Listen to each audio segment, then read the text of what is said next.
Welcome to my world. Handicapped man down at a charity feed. Great spread this morning. God, it was horrible. But it made what I needed to happen. Then I had these people that stopped and said, "Hey, you want some shoes?" I said, "Yeah, I was going to need to get some anyway. So might as well." And if it really comes to fruition, help them buy more shoes so that we can help more people. I'm not but you know what I mean. Hell, might as well. There's nothing wrong with helping someone. Ever wonder what happens when nitro meets fire? It's lightning in a bottle. Thunder rolls in your chest, multiplied by 4 times the power of 11,000 horsepower down the strip. It's an experience like no other. See for yourself April 11th through 13th at the 4-Wide NHRA Nationals at the Strip at Las Vegas Motor Speedway, where every ticket is a pit pass and kids under 12 and parking is free with general admission. The 4-Wide NHRA Nationals, April 11th through 13th. Race friends, they're back together again. Live from Daytona Beach, Florida, it's Scratch with a K. And live from Las Vegas, it's Alan Michaels. Right here, right now, on the flagship station, the WCOBM TV network. It's on Pit Road Racing. Live from Las Vegas. Here he is. There's your old Scratcher, man. There you guys. Man, he's down at Daytona Beach, Florida at the Nutjack Studios. Alan Michaels here in Las Vegas at the network studios at the WCOBM.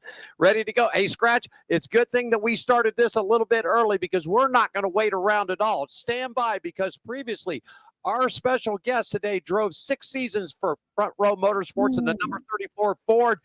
On his 358th career start, man, he scored the big prize, capturing the 221 season opening Daytona 500.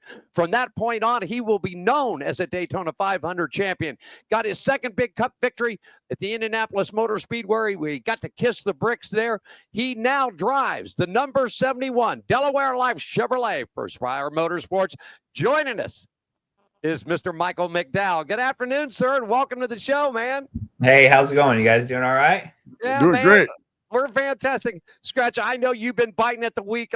We always ask our guests to tell us about the racing career and everything else and where you got started. But Scratch there in Daytona has been biting at the top, the chop on this thing about you flipping and wrecking in Texas. So can we start with that, and that'll get that out of the way? Yeah, man.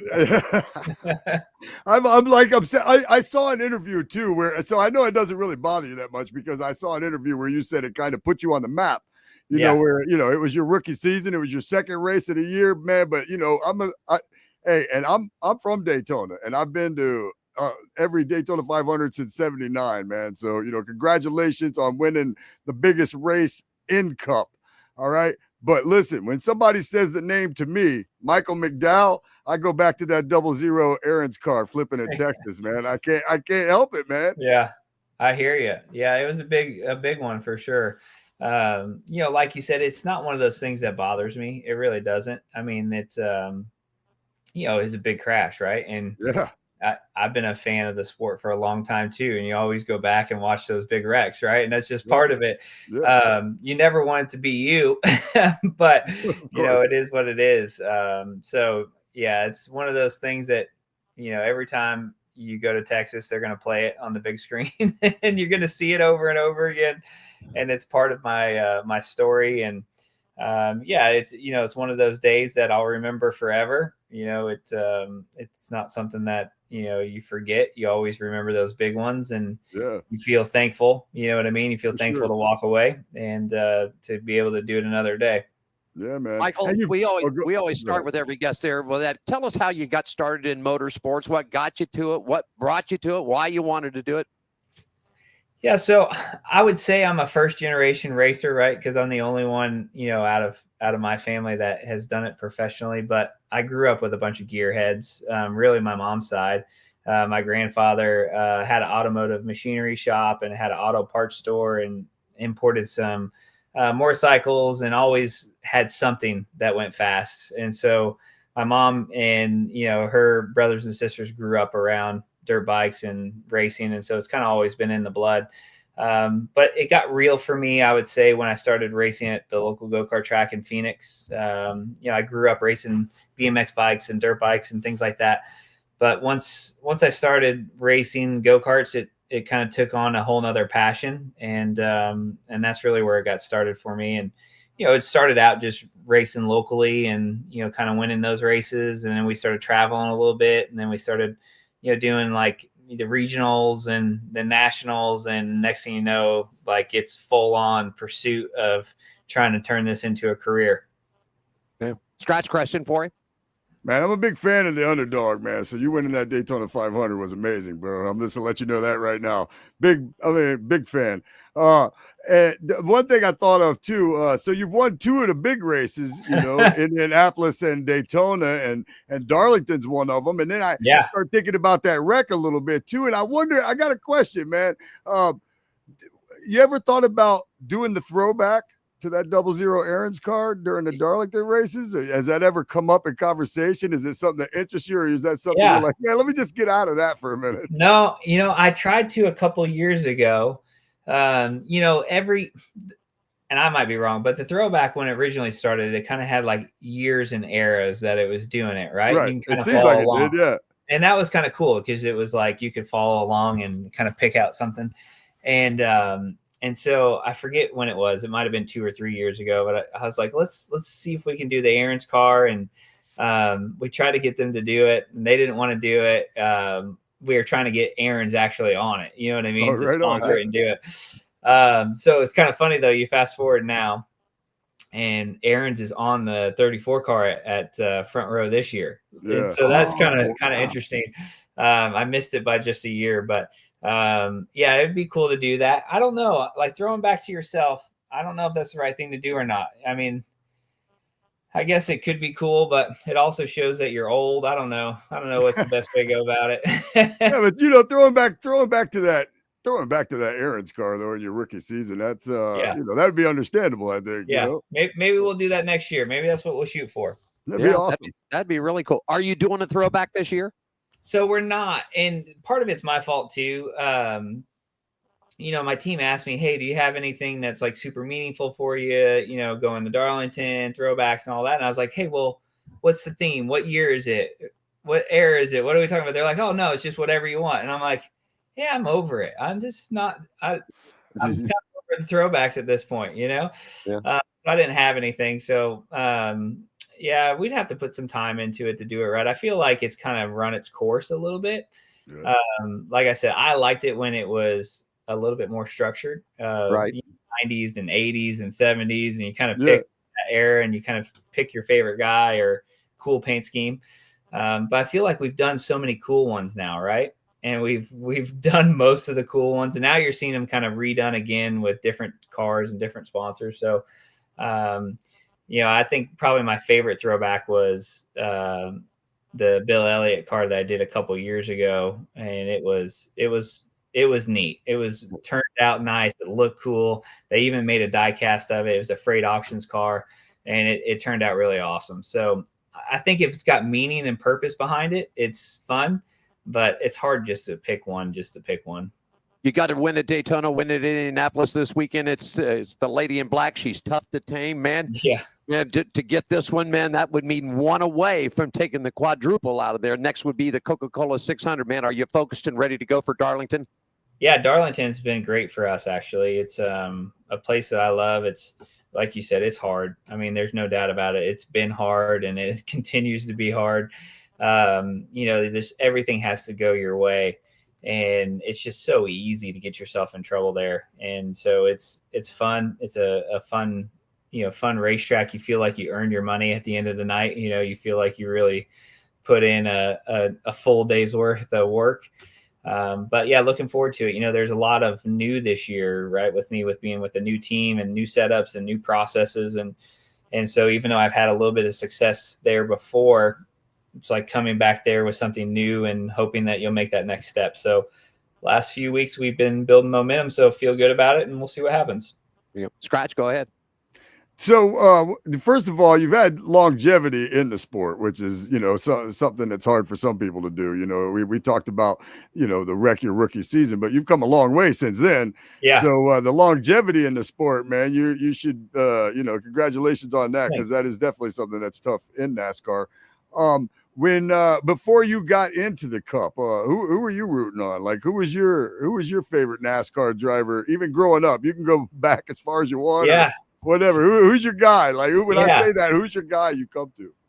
Yeah, that is a good question. So I grew up road racing and mostly, Indy cars and sports cars. And so, NASCAR, I'd watch the races, but I didn't grow up in the DVR era, right? So like you either watched it live or you didn't watch it, it was like you got to see it again.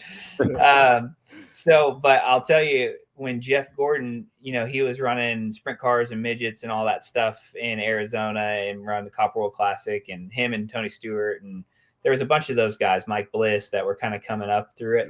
So when Jeff came onto the scene in Cup and then Tony came on, those were my two guys, right? I kind of pulled for them. And my cousin was a diehard Dale Earnhardt Sr. fan, and their family was. And so they hated Jeff Gordon. So I pretty much picked Jeff Gordon just because they hated him so much, and it was a lot of fun. It made those weekends a lot more feisty. But yeah, those were my guys, just because I'd watched them at the, local short tracks and things like that. And and then, when I got into it, I ended up racing against those guys, which just the timing of it, I feel like I got like one of the coolest spots for me in general is I came in, at the tail end of, Bill Elliott and Dale Jarrett and those guys, right? That were finishing up their careers and had long, great careers. And then almost this Jeff Gordon, Tony Stewart, Carl Edwards, you go through the whole thing. And then now I'm in the Kyle Busch, Larson era, right? But I was in the Jimmy Johnson era too. So it's kind of cool that, I was there. I've been there long enough to see a lot of those guys, finish out their careers. Maybe not when they were at their peak, but finishing them out. So it's been pretty cool to be a part of, a couple of those generation of racers. Yeah, and you're beating some of those guys along the way. Yeah, for sure. Yeah, a lot of fun. Joining us through the satellite right now, driver of the number 71 Chevrolet for Spire Motorsports is Mr. Michael McDowell. He's on to this. Mike, a lot of internet talk, media talk over this past couple of weeks about drivers tearing stuff up. Martinsville, the Xfinity race. I mean, that was my home track, buddy. I used to live down in Eden, North Carolina, about 12 miles from there. And Scratch was at Daytona, buddy. I was at Martinsville, and always saw good racing. But is things getting out of control with this? Does the sanctioning body need to step in? I almost like Kevin Harvick's thing. Why are we waiting till Monday to penalize somebody? Why don't we just penalize them right off the bat? If you do something, we're going to pull you in. You got to hit your pitch. You got to sit for 5 seconds, and we'll let you go, or whatever the penalty. Your thoughts about how the sport's growing with these young kids.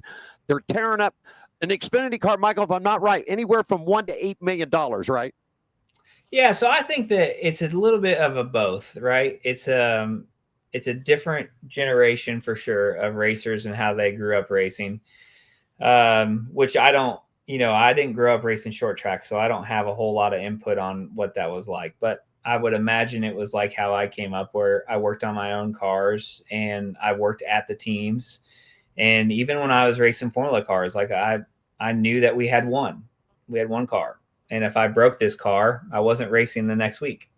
Or I had to fix it myself. And so I feel like some of that has gone away, of just that, the process of getting to where you have to get to. And that's not their fault. It's not those drivers' fault that that's changed. It's the fact that our sport is super expensive and you got to bring a lot of money if you want to be here. And so doing it on your own and out of your garage anymore is hard to do. It's just hard to do. And so I think there's an evolution of the sport that you can't control. That's just part of it. But I think as far as the etiquette and what you do on the racetrack, I'm a little bit on the side of, I don't necessarily want NASCAR to be the one policing all that. Right. But the flip side is that it's not self-policing anymore. And what I mean by that, like when I was a rookie, if I would have ran into Tony Stewart, he would have just put me in the fence and it'd have been over with. And you would have never done it again. And most likely that I've interviewed Tony before, and most likely after the race, he'd have been stepping up to the hauler too. Okay. And it wasn't for a cold beer either. I mean, yeah.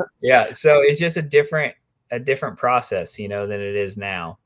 And there were guys that got sat out. There were guys that lost their rides for crashing too much, and that was a real thing. And now that is different. So I do think it's going too far. I think what you saw on track on Saturday was not good. I don't think that's good. I also don't think that putting young guys in a situation where if you win and you're in and you have a shot at a championship is the best route either. Because what are you going to do? You're at a short track with 1 lap to go. And if you win this race, you're going to have a shot at a championship. Like, I think you should have to earn it throughout the entire season and you should have to score enough points to do it. So I think that changes the mentality too. That's changed how people approached it. Even myself, if it's Christopher Bell in front of me at Martinsville and I know he's already won 3 races, I'm going to move him. Because I'm not going to take him out of the championship because he's already in the championship. Right. I'm not hurting his season. You know what I mean? And so you actually have to think about those things when you're out there now, because there's so much on the line. You're talking about not $1 million difference. You're talking about $5 to $7 million difference if you win a race or not. Right. And so to not go for it, I think your team would be upset with you and your partners would be upset with you. I don't know that I would go for it from 5 car lengths back and just hogger it in there. But I think we've created a little bit of this with the format. You know what I mean? I think the Cup guys do have more respect in general. I mean, we still make mistakes and do dumb things all the time, but I feel like a lot of times it's racing hard or mistakes. So yeah, I don't know if there's a clear answer. I think what they're saying is if you crash somebody or if you take somebody out, that you just get penalized right there, whether you get held a lap or you get held for 10 seconds or whatever it is, there's immediate consequences. Problem with that is that I just don't necessarily want them policing all that. You know what I mean? I got you. Because I can tell you a perfect example is I was racing Bobby Labonte at Sonoma. This is a guy I grew up admiring, champion, right? And it was super helpful to me in my early days of my career of just mentoring and just being available, because not everybody is available, just so you know. Like, the veterans weren't always there to say, hey, this is what you should look out for, but there were some that were. Anyways, long story short, he was faster than me. I was trying to let him through, but I was trying to just let him through. I wasn't trying to let the 2 or 3 cars behind him through. Right. And so I let him go by and I tried to tuck in right behind him. And as I was tucking in right behind him, I just mistimed it and I hooked him. I hooked him straight into the wall. Like, it looked like I literally just right hooked him and just crashed him, And it was a complete accident. I mean, 100% an accident, just trying to get in line and trying not to lose too many spots. Still my fault. You know what I mean? But I think that the intent and how you get to that place of that confrontation should matter. You know what I mean? Right. And I don't think NASCAR can keep track of all that, but we do. Yeah, we do. Yeah, right. Of course. So let us police it. Let them police it. I get right? it. Like, if Bobby Labonte thought that I did that intentionally and I didn't have a conversation with him after Sonoma, he would have handled it. Yeah. Right. And so I think that we could probably police it for them, but I don't know that they would love it, and but us as fans would. Yeah. I mean, that's what made the sport popular, back in '79 with Donnie and Bobby and Cale, that fight launched this thing. You know what I mean? Yeah. Not that I'm saying you guys should jump out of a car and beat each other up. I'm not saying that. I mean, unless it needs to be done, but your answer is phenomenal. I mean, that's I agree with that 100%. What you're saying, and as fans, we would love it, man. Just little payback. I think as fans and even as reporters and people that cover the sport, Michael, we like to see the bumping and the rubbing, and there's a way to move somebody out of the way, to move them out of the way, and to get what you need. Rusty Wallace's old rule, if you remember this, Rusty Wallace's old rule was the following thing: either lead, follow, or get the out of my way. because he'd move you out of the way, not intentionally put you in the wall. But, I think I look at the car owner and I look at the sponsor. And, the money, like you said, $1 million to $8 million, you never know how much the team is put. But anywhere, I did some research, $1 million to $8 million for an Xfinity team. And if I was an owner and my driver went out there and tore my stuff up, I'd be awful upset. And then I'll leave this on the final comment. I caught coffee with Kenny Wallace. Kenny Wallace said the only bad thing about Sammy that he didn't win it. He took him out, but he didn't win it, That's right, yeah. He's right about that. I don't know Sammy well enough. I don't have an opinion one way or another. Yeah. But I feel like the Xfinity series in general is just like that. Those guys are just like that. They're just they don't care a whole lot, right? And what you're saying about the owners, I mean, the problem is that sponsorship Sammy's and that money Sammy's. And so he's paying for that car already. Yep, there you go. That Junior's not paying for that car. Sammy is. Sammy's destroyed it, and he'll pay for it. And so that's where it's changed. You know what I mean? Like you'd get fired before. You can't get fired if you're the sponsor. You're the money. Yeah, if you got the money. Right. If you bring What did Kyle Busch say? Scratch a couple of weeks ago. It was on the podcast. He said, the question was asked, how do you get into Cup racing? Kyle looked straight in the camera and said, bring $6 million, $6 to $8 million, and you got you a ride, man. Come on. Right. That's what he said. I mean, I'm not denying. We got just a couple of minutes with you. Want to thank you so much. I hope you're feeling better, man. JP said you were feeling a little under the weather there. So man. Yeah, I'm feeling way better. I had the 24-hour stomach bug, and it was rough. But woke up this morning, and I'm like, all right, I'm going to try to drink some water and eat some food here for the first time. See how it goes. So I'm back in the game. Luckily, I got it in time because, you don't want to get that Saturday morning or Sunday in the race weekend. So, I feel fortunate that I got through it. We've seen a lot of drivers go through those rough type races that have to be pulled from the car and all kinds of stuff. I can't imagine you want to go through that. That's a nightmare. Yeah.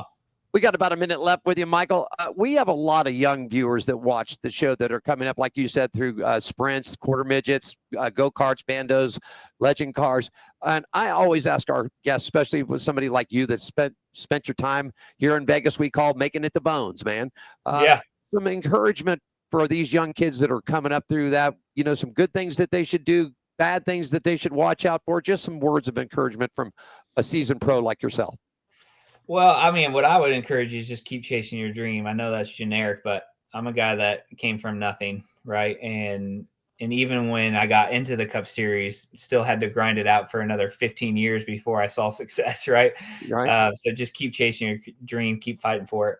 And then, the practical side of what we've been talking about is you have to not only be able to work on your cars and drive them, but you have to also be able to go find the sponsors and put the deals together because like it or not, that's part of what our sport is. And so it should be considered as important as any other training that you do for it, right? Like you should work hard at that part of it because it's going to be an important part in the future.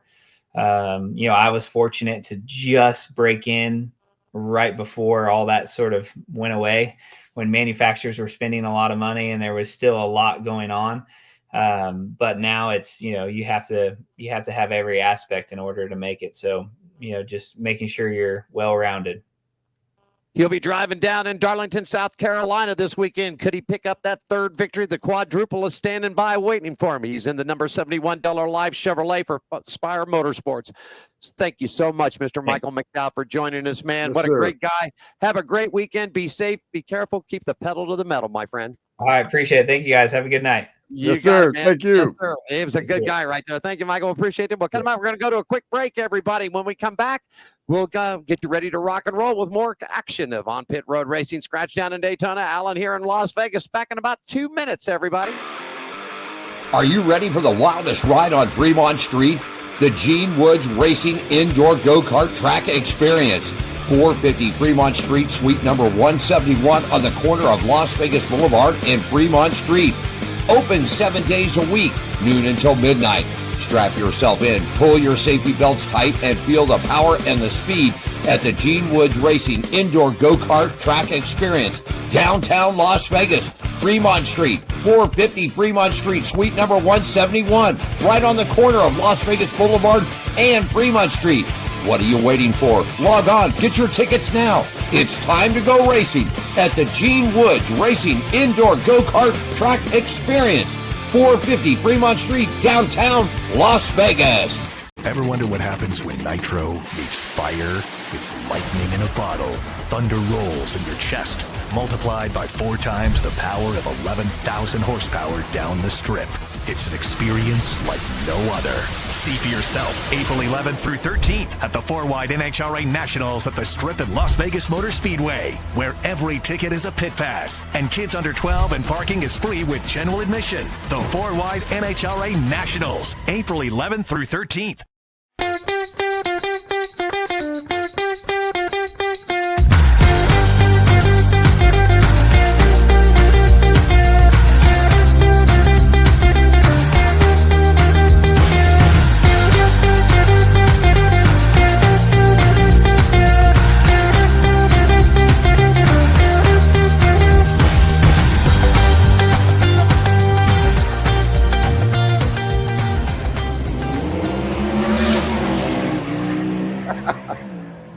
Get ready for it, buddy, because Nitro's coming, man.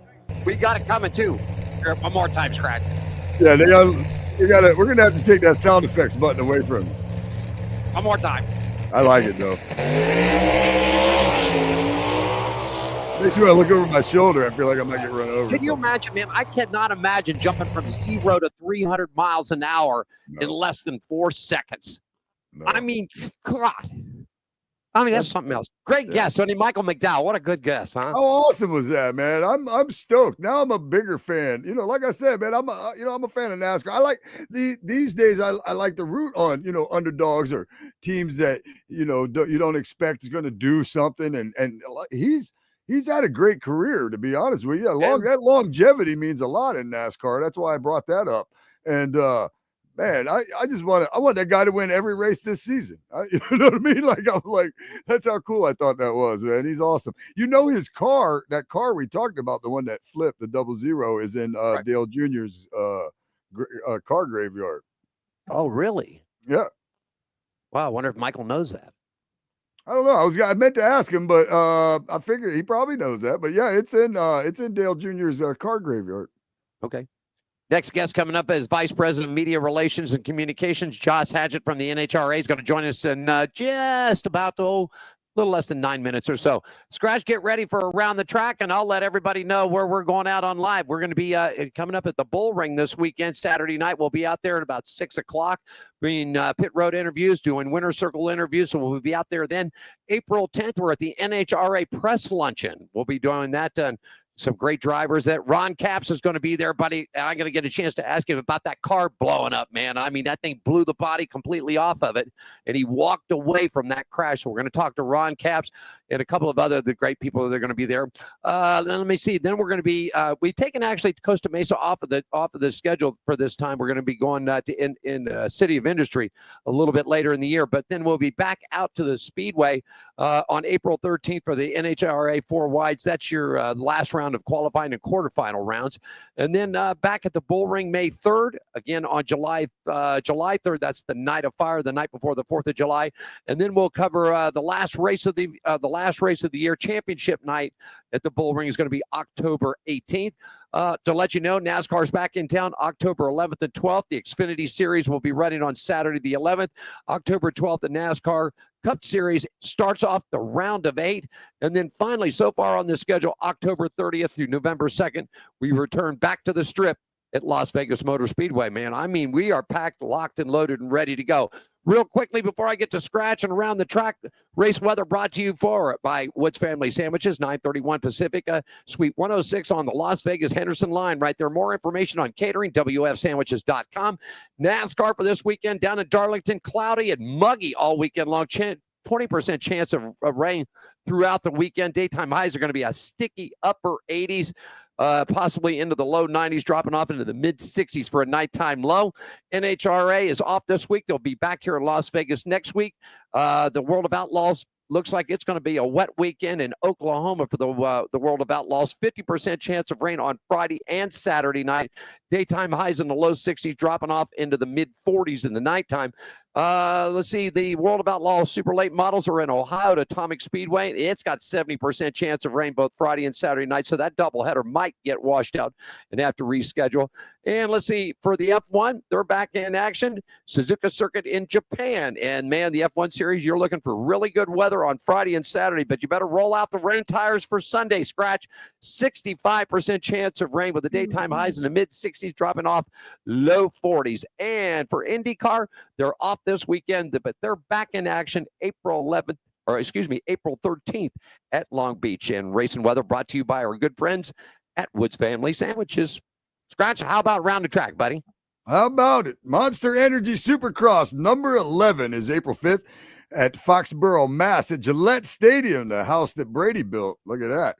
The Progressive Flat Track Series Saturday is Saturday, April 26th at Ventura Short Track in Ventura, California. Speedway East Coast Champion Speedway, May 3rd, Spring Classic. Action Park East, May 24th, Outlaw Nationals, Round 1. West Coast, Costa Mesa, 55th year. It starts April 12th. Paris Raceway, April 20th is the opener. Fast Fridays in Auburn starts May 19th.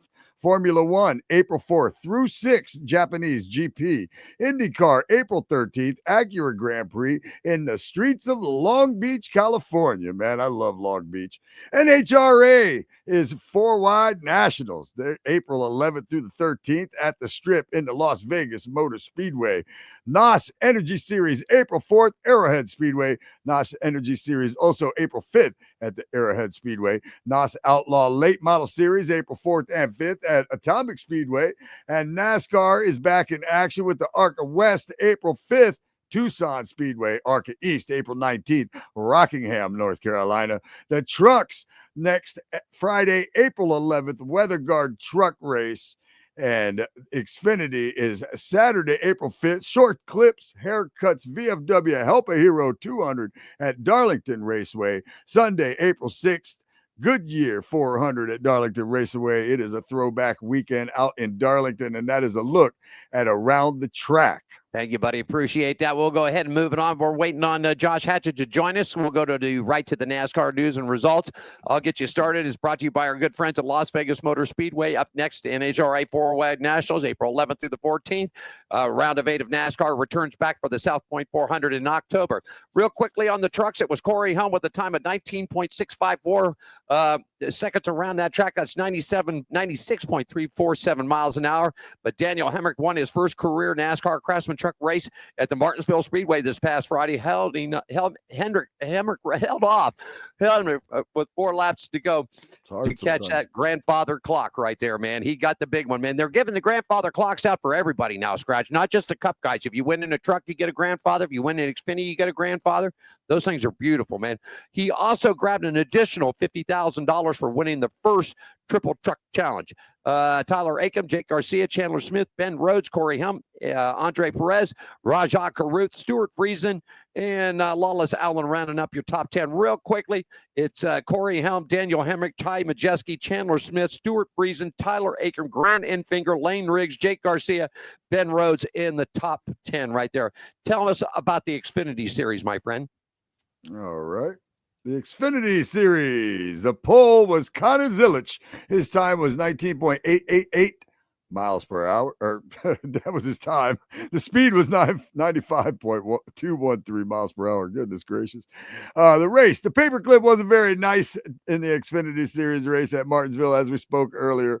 The RCR21 Austin Hill moved his Chevy all around the crashes. He snuck through the final set of corners to pick it up in his second win of the season and his first victory on the short track in the Xfinity Series. Sammy Smith charged into turn 3 on the final lap, turning Taylor Gray for the race lead. Smith then traded paint with Justin Allgaier, but Hill surged ahead for the victory. Sheldon Creed, Allgaier took the checkered flag in the third. Brendan Poole, Sam Mayer rounding out the top 5.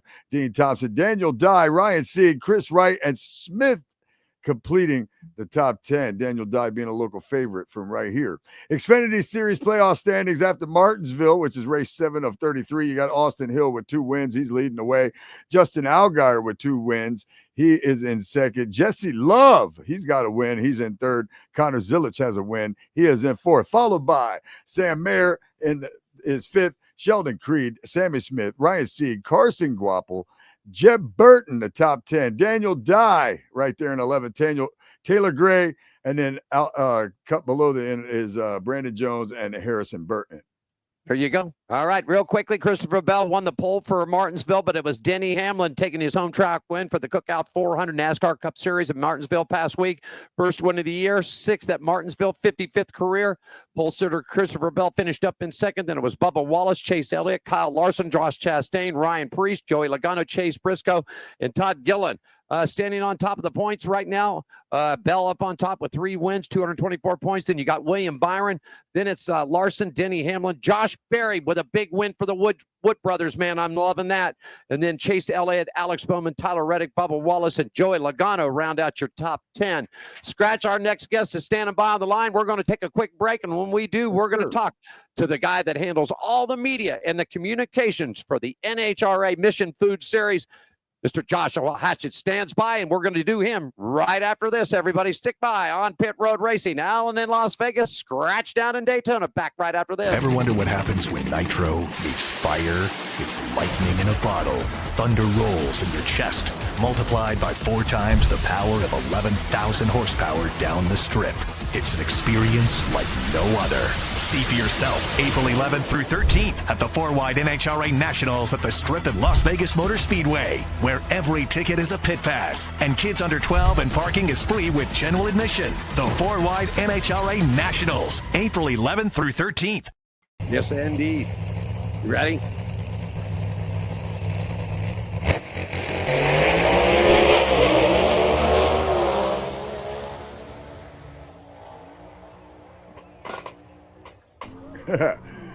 We lost Allen, looks like. Oh no, too much speed, too much power. That's what it is. Maybe that's him taking off in the background. How you doing, Josh? Good. How are you? I'm good, man.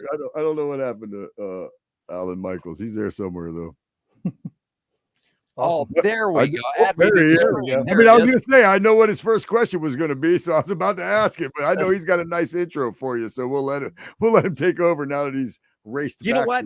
This is the guy, and I know he knows, and we're sad to lose Jeff Motley. I know you heard about that, right, Josh? Mm-hmm. Yeah. This is the guy this is the guy that has to hear what Jeff Motley had to say. Josh, I need. Okay, that's it. Yep. He is the director of communications for the NHRA Mission Food Series. Mr. Josh Hachat joins us here live. NHRA is rocking and rolling. They're the fastest cars on the earth. Tell us all about it, Josh. What's going on? 4-Wide coming up, buddy. Yeah, well, there's fast and there's 4-Wide fast and crazy. There's nothing like 4-Wide drag racing. Excited to get to Vegas next weekend for that. You know, you think of 330 miles an hour, 12,000 horsepower, and now you multiply it by 4. You get to see it 3 times a year, both races in Charlotte, and then here in Vegas. Vegas is the first one of the year, and introduced here, half dozen years ago in Vegas, and really there's no bigger spectacle in motorsports than 4 of these nitro machines going down the track at the same time. It's unbelievable. It's sensory overload times 2. From a traditional race. It's just unbelievable. It's just one of those things you have to see it and feel it to believe it for sure. Are you going to have, Scratch, you know what they do? And I think he still does it.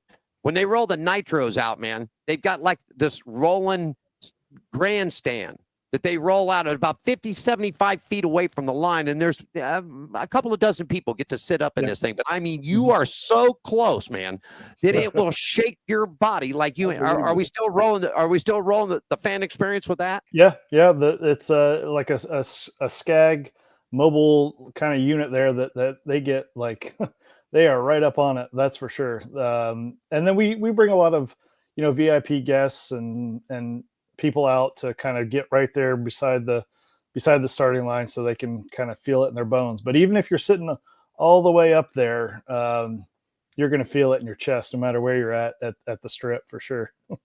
Scratch, you got a question for him?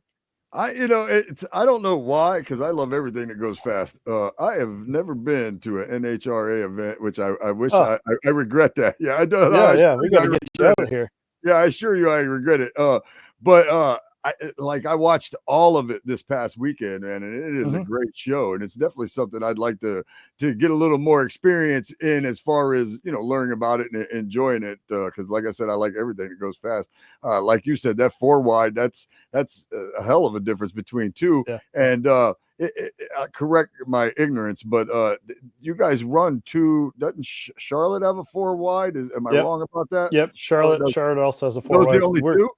Yep, the only two tracks like that. And we'll be in Charlotte 2 weeks after Vegas. So we'll have like a little 4 wide mini season here in April, and then go back to traditional. It's pretty wild that you guys, Shawn, are going, or Josh, that you guys are going back to back here. Joining us right now, he's the director of communications and media for the NHRA Mission Foods racing circuit. They're coming here, 4 wide racing coming up next weekend here. You can get tickets right now. If you want to get in on this, just log on to NHRA.com or LVMS.com. Either which way, you're going to get swung right there to get the tickets. Shawn, let's go over, or Josh, let's go over a couple quick things here. Top fuel right now: Shawn Langdon, Doug Coletta, Antron Brown, Brittany Force, and my goodness gracious, the smoke, Tony Stewart. Top 5, man. Tell us all about that, man. He's a rock machine, buddy.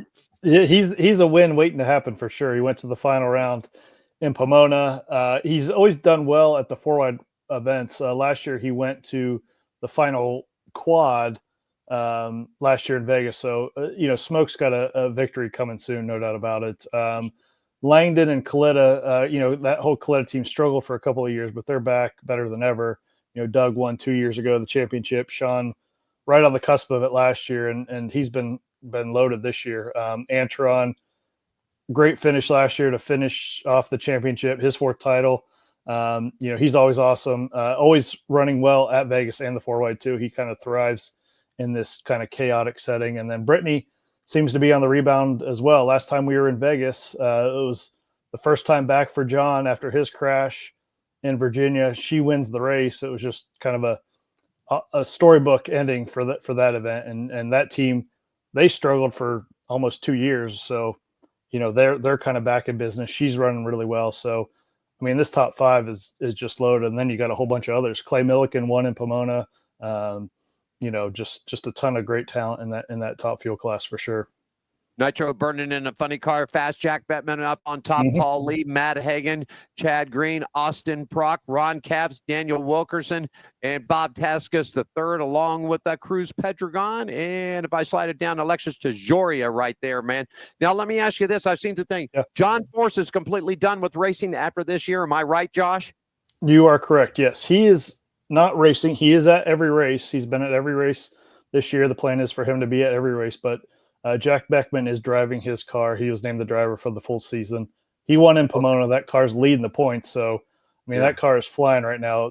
John crashed and Jack stepped in later that year, and that thing hasn't skipped a beat. He won twice late last year, already won this year. That car is just flying, and it's a cool feeling. Jack's win in Pomona was JFR, John Force Racing's 300th funny car win. So special moment for them at their home track. John got to celebrate it, and he's doing great. He's enjoying himself. Obviously, he would love to be behind the wheel. That's not going to be the case for right now, but he's in there taking it all in, watching his daughter, watching his team just crush it right now. Do you think there'll be a chance he ever will, or this is it? This is it. He's done. I mean, I don't know. It's way too hard to tell. You can't tell John he can't do anything. That's for sure. He's gonna fight and claw and try to get back out there. So we'll just have to see. That's the tough thing about an injury like that is you can't really see anything from the outside, but you never know. So he's going to be a supporter of NHRA. He's going to be out there no matter what, whether he's team owner, NHRA ambassador, driver, whatever. He's going to be out there supporting the whole deal. So fans will always get to see John Force for sure. You can't have a better person than a 16-time world champ. Let's move over to Pro Stock real quick. Greg Anderson, Dallas Glenn, Corey Reed, Matt Hartford, Jed Coughlin Jr., which we've got coming on this show next week. Derek Kramer, Eric Latino, Aaron Stansfield, Mason McKay, Troy Kaufman Jr. My big question: what has happened to Erica Enders?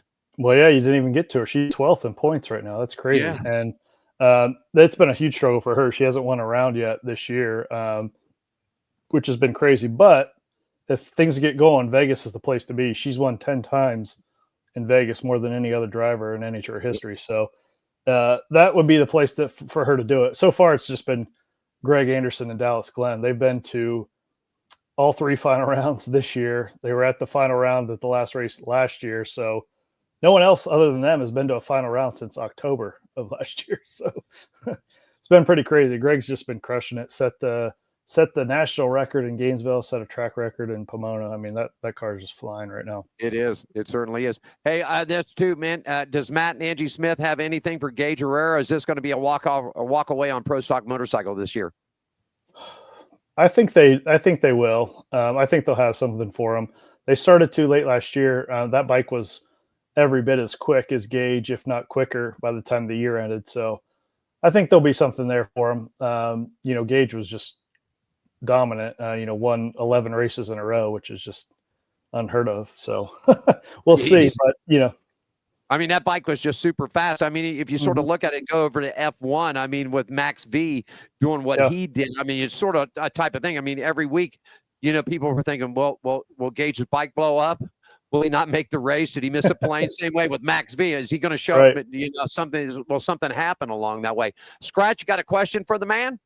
I was just thinking back to the Tony Stewart thing for a minute. I agree that he's doing great. Like I said, I watched the whole event this past weekend. I thought he might get the win this past weekend. But are the NHRA people, or were they at first maybe surprised that Smoke came in there and it was pretty good right off the bat?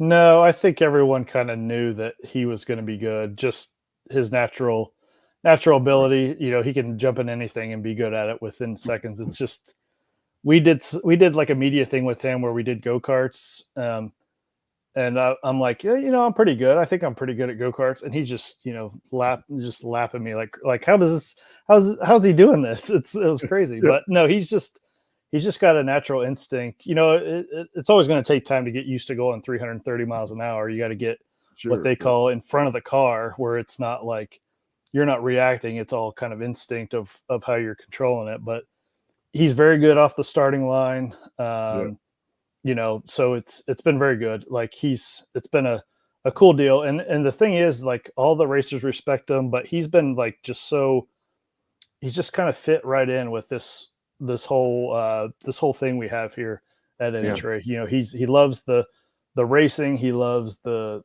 teams. He gets along well with the drivers.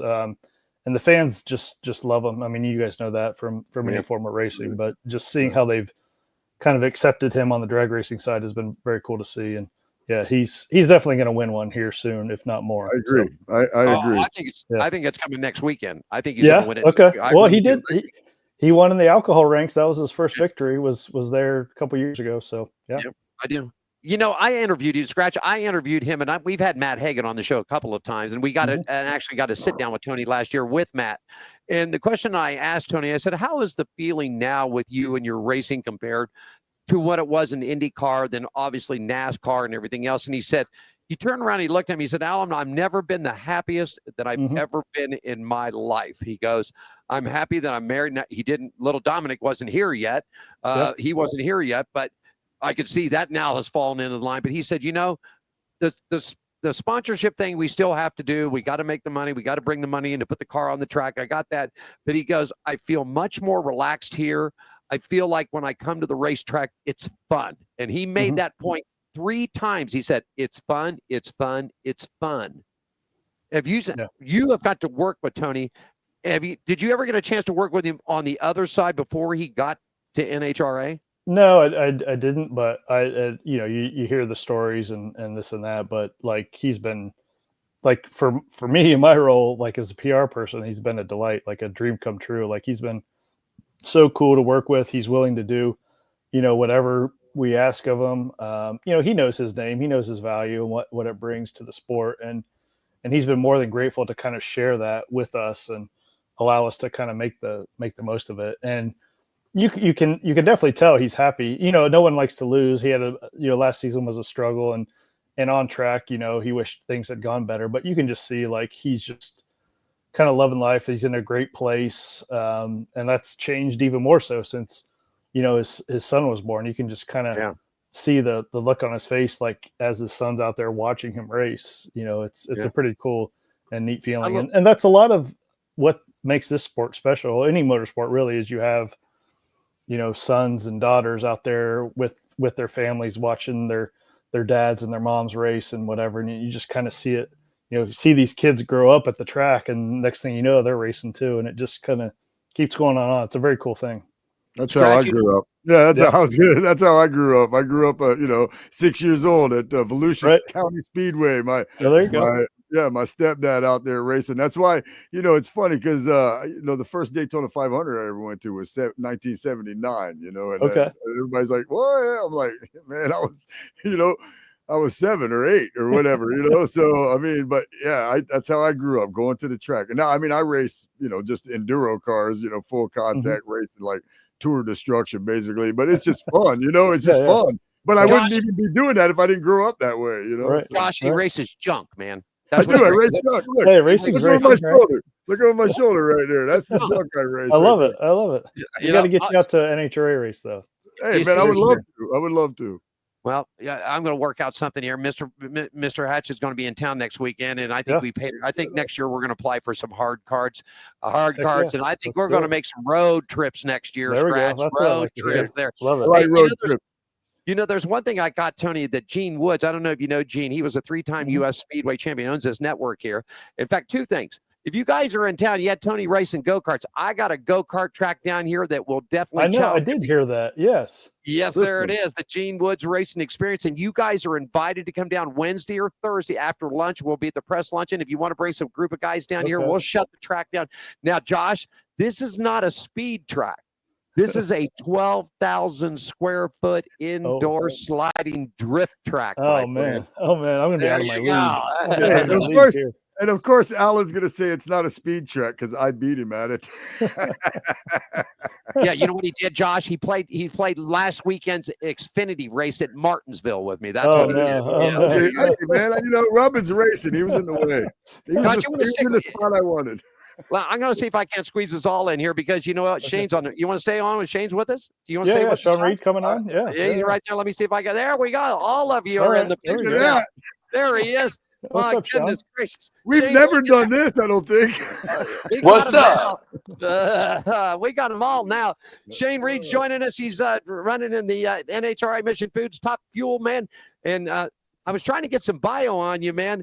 And I guess you are like 1, 2, 3, 4, 5, 6, 7, 8-time Lucas Oil Speedboat champion, man. Yeah, well, combined with the Columbia Drag Boat and IHBA and Lucas Oil, but yeah, I won about 8 championships over there from 2005 to 2018. When did you get started with the NHRA, sir? 2014, man. I just got my 3rd or 4th midlife crisis and went and got my license, and it took off from there.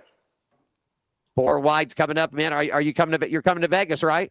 Oh yeah, I'm in Seattle working right now. I got my businesses up here, so I'm in Seattle here now. But yeah, I'm heading there next Wednesday, and yeah, we're getting excited about that. We've had a couple of miscues the last couple of weeks, couple of outings, and yeah, we gotta redeem ourselves and get back on track.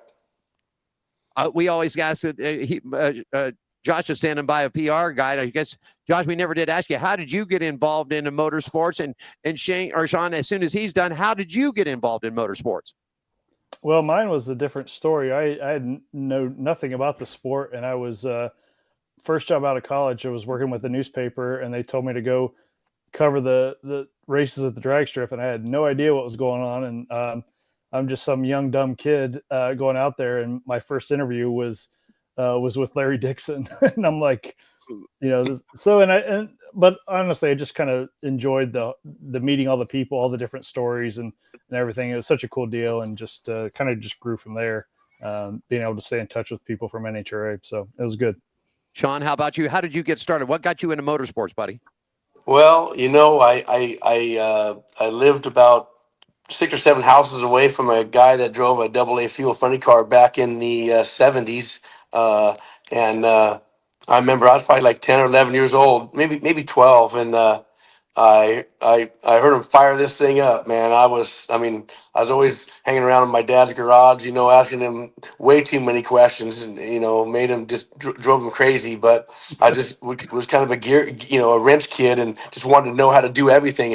What's that for? How's that go? And I heard this thing fire up, and I'm like, holy smokes, man. I looked around back, and I'm like, well, it's not there. And I said, well, I'm walking to where this noise is. And boy, by the time I got there, of course, he was shut off. But I went in there, the thing was smoking, and I'm like, "What the heck is that?" And man, next thing you know, I mean, he had a daughter about the same age as me, and I think that was about my first girlfriend. And then from there, I used to sneak in. He'd go racing in Spokane and Seattle and Medford, Oregon, and Portland, Oregon back then. And man, I just sneak in, and he just put me in the middle of a Goodyear slick, stack a couple on top of me, and the NHRA, they never found me, not once. That's something else. Scratch, you got a question for either Josh or Shawn? Oh man, that just cracked me up. I not a question, but a statement more or less about what Shawn said. I just started laughing because I could totally relate to that. I could just picture my stepdad right now just yelling at me because I was a pain in the ass. But I wanted to know all that stuff. I was trying to get dirty. I was greasy. I was running around with a hat on and a grease rag hanging out of my pocket. I'm 5, 6, 7 years old. Just driving him up a wall, man. But that's how much I loved it then. Oh man, It's hilarious. It was pretty cool, man. It just kind of stuck. I mean, it doesn't, I just never could really afford to race anything until I got into my 30s, and got my business going and stuff. But boy, I'd race anybody on a bar stool for $20, Heck yeah, man. $20 and a 6-pack of beer, man. Down the alley we go, man. Josh, have you ever thought about getting into a car? Have you ever done an experience or anything like that? Yeah, we do. We'll do some stuff with like media. We'll bring out some chargers and stuff like that where we'll let them kind of race, and I'll hop in every so often. But yeah, I'll leave that to the professionals. No nitro for you, right, man? No. Next time I'll let Shawn enjoy all that. That's yeah, right up it. I don't know, man. I mean, everybody asks me like, "What's that ride like?" I'm like, my first thing is I don't know. I can't recall. My eyes are closed most of the way, So, but all fun aside, man. I mean, it's definitely a kick to drive, but it's it's amazing. It's amazing what you can recite in a 3.7-second run. I mean, I could probably make a 1.5-minute story out of that 3.75-second run, sometimes, when everything goes good, it's just like driving a Cadillac, but not very often does it go good. Let me ask you this, and Scratch, I think you'll like this one.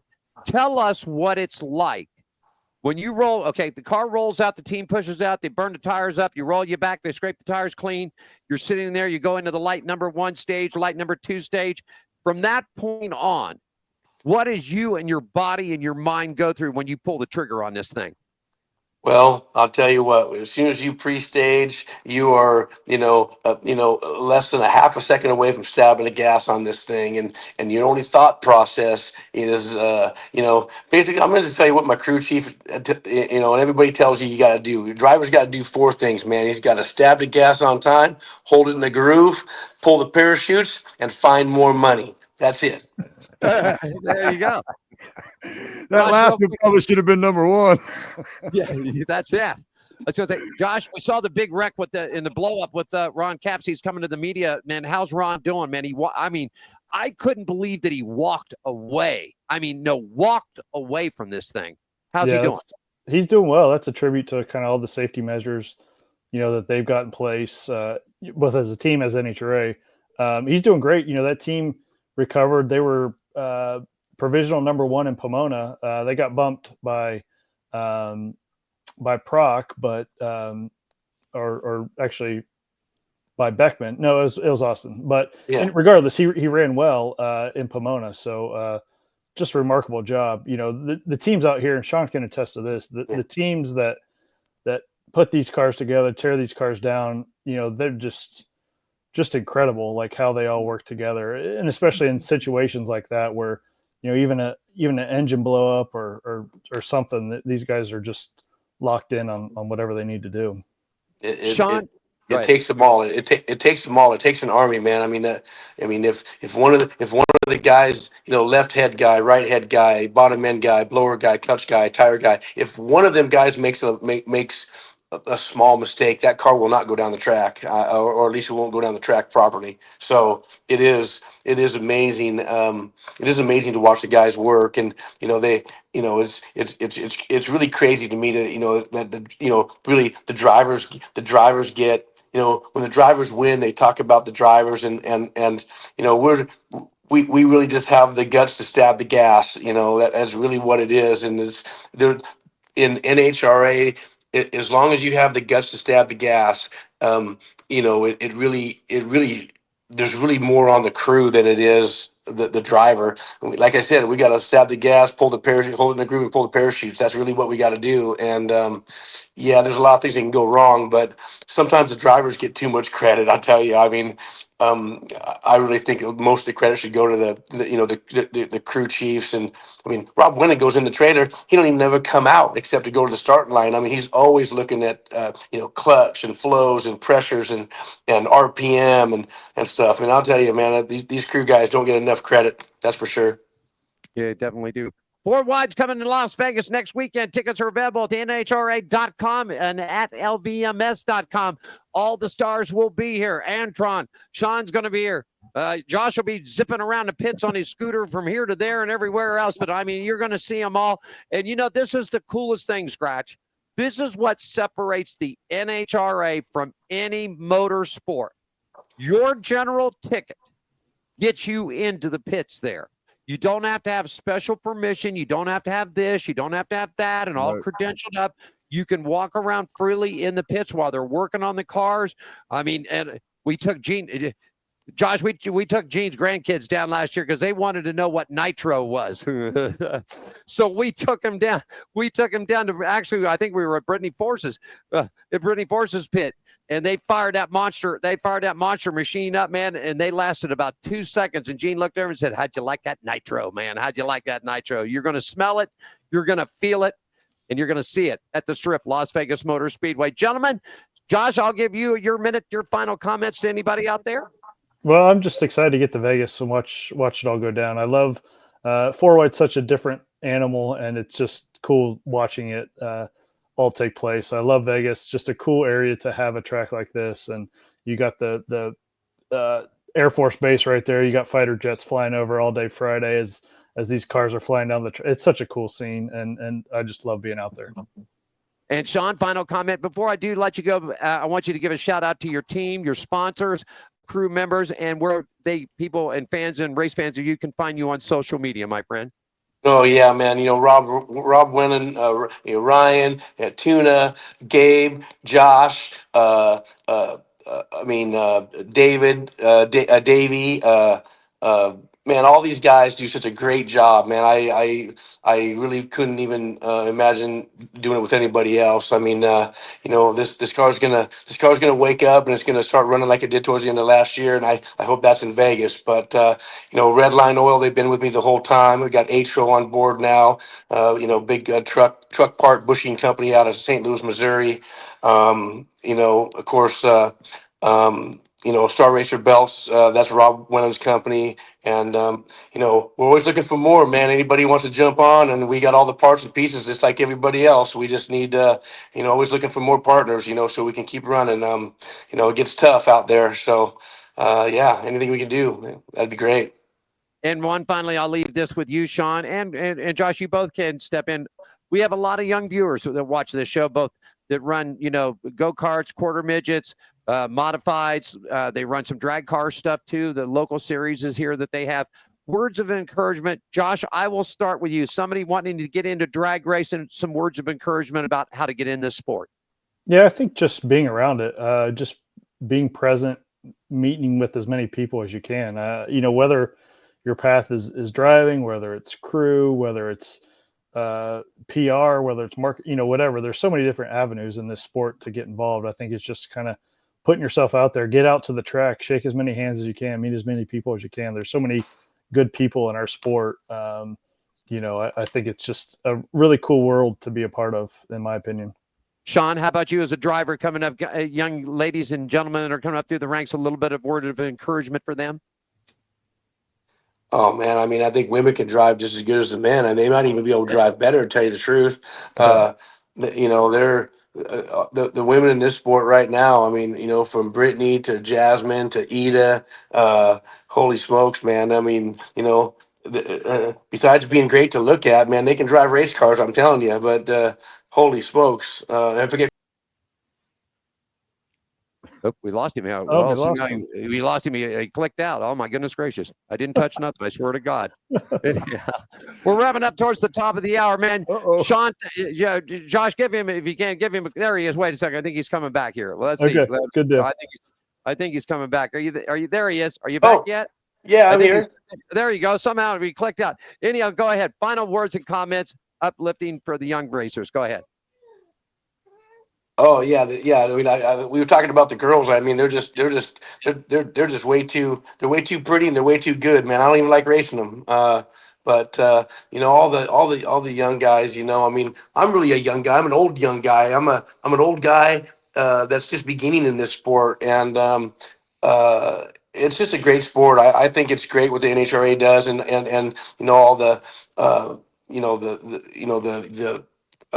classes they got where people can move up through the classes, move up through the ranks. And I'm excited to see where the NHRA can go. They're bringing in a lot of new things and TV deals and a lot of things to kind of help the racers out. And I think it's going to get back on the right track. And not that I was ever on the wrong track, but COVID didn't help anything or anybody or anyone. So hopefully we're beyond that, and we can get the fans back in the stands. And if you're not in the stands, get on that NHRA.TV and get on that thing, because I'll tell you what, I've got about 20 or 30 people on that thing for 150, 160 bucks a month. You can see everything live, back it up, watch it again.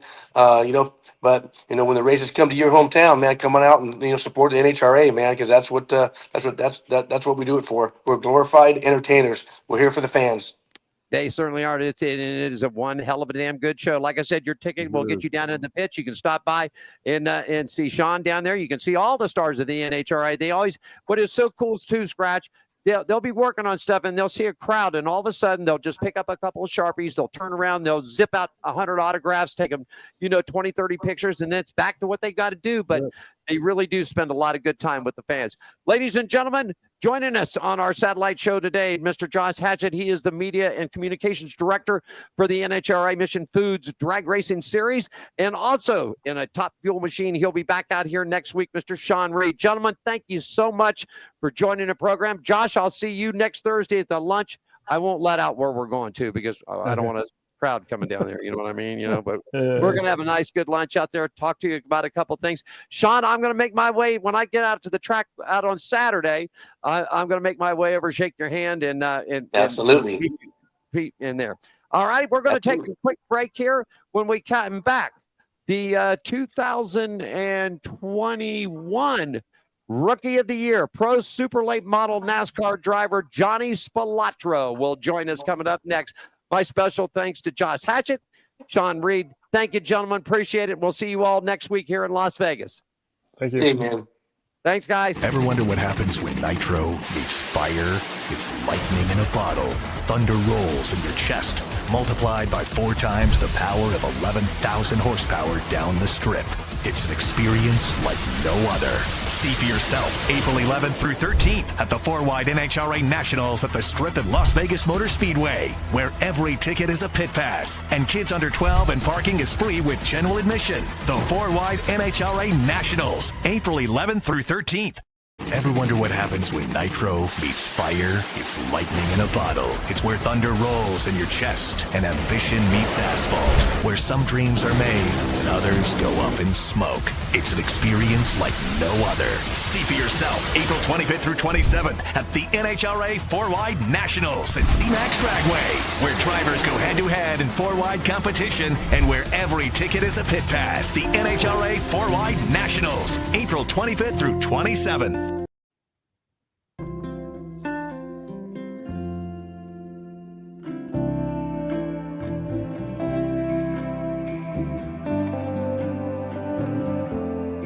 Welcome to my world. Handicap man down at a charity feed. Great spread this morning. God, it was horrible. But it made what I needed to happen. Then I had these people that stopped and said, "Hey, you want some shoes?" I said, "Yeah, I was going to need to get some anyway. So might as well." And if it really comes to fruition, help them buy more shoes so that we can help more people. Now, I'm not we, but you know what I mean. Hell, might as well. There's nothing wrong with helping someone. Ever wonder what happens when nitro meets fire? It's lightning in a bottle.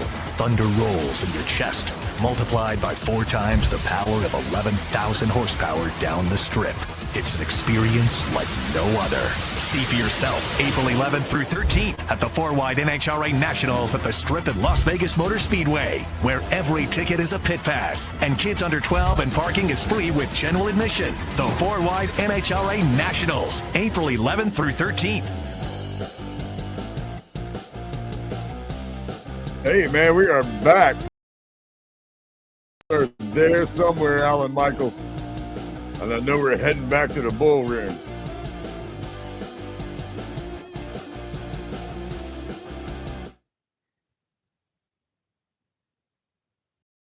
Right. Nothing like big tires and big horsepower. Scratch, I think you can agree.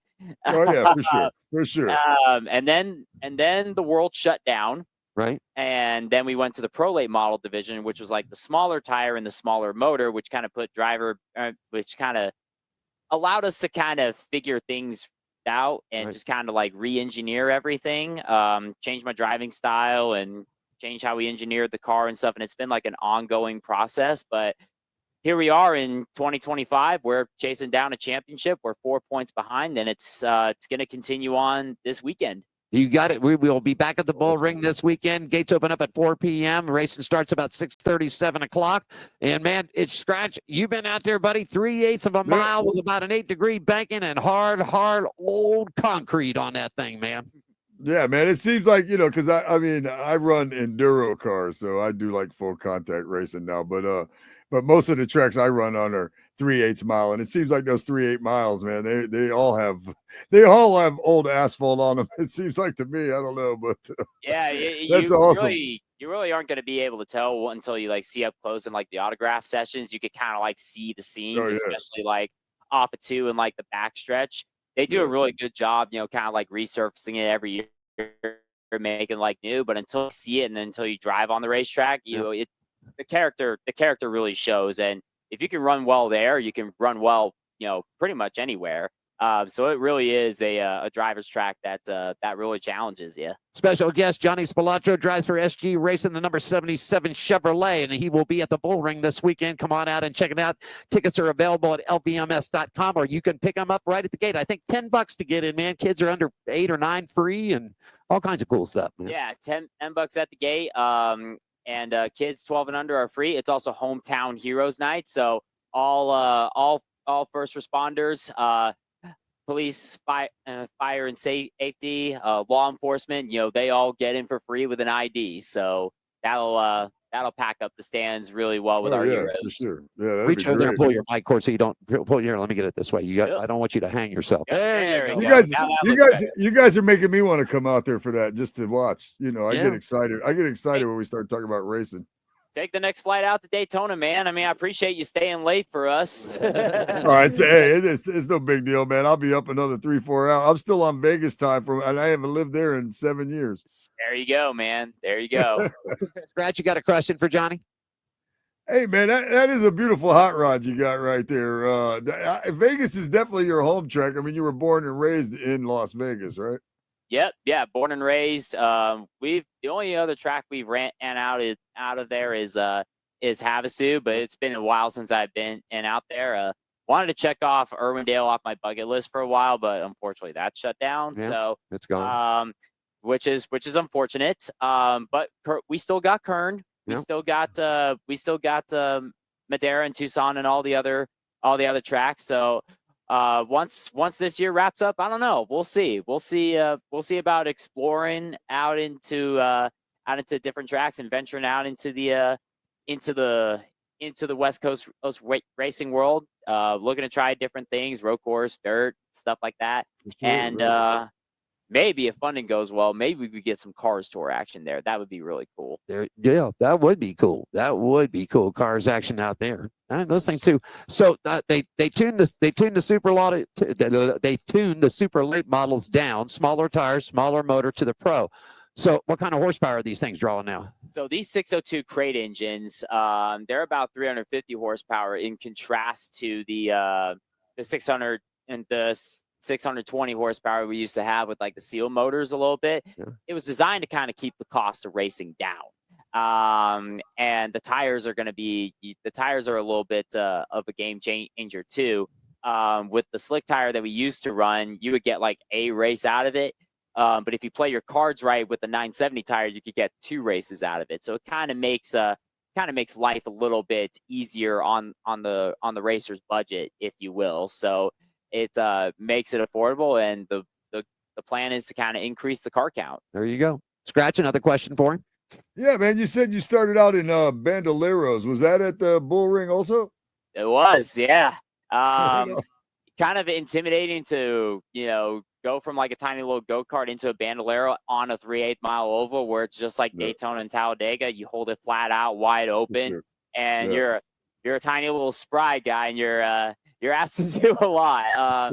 But eventually you kind of get over those jitters. You kind of roll with it. In every division I've ran in, I've been lucky enough to be surrounded by the best of the best, not just within my team, but like also like in competition as well. And you kind of learn from it, and you kind of hone your craft, you kind of harden yourself, and then next thing you know, you're establishing yourself as a household name, and it's a beautiful thing. Now you got a master's degree, you've got a bachelor's degree, you graduated from UNLV. So what you're doing now is racing the top goal? Racing is, I really love racing late models with where I'm at right now. Right. As you mentioned, my master's degree, I am a strength and conditioning coach. Shout out to Fusion 5 Athletics for giving me a sweet opportunity to coach some young athletes in different types of sports. But that's kind of like my main career, just kind of flourishing in that, helping other individuals through weight training practices, developing speed and agility, with feet, of course, not necessarily with horsepower, it's like kind of horsepower. And really just kind of like applying it to like my racing regimen. I mean, I'm kind of living the dream already, if you will.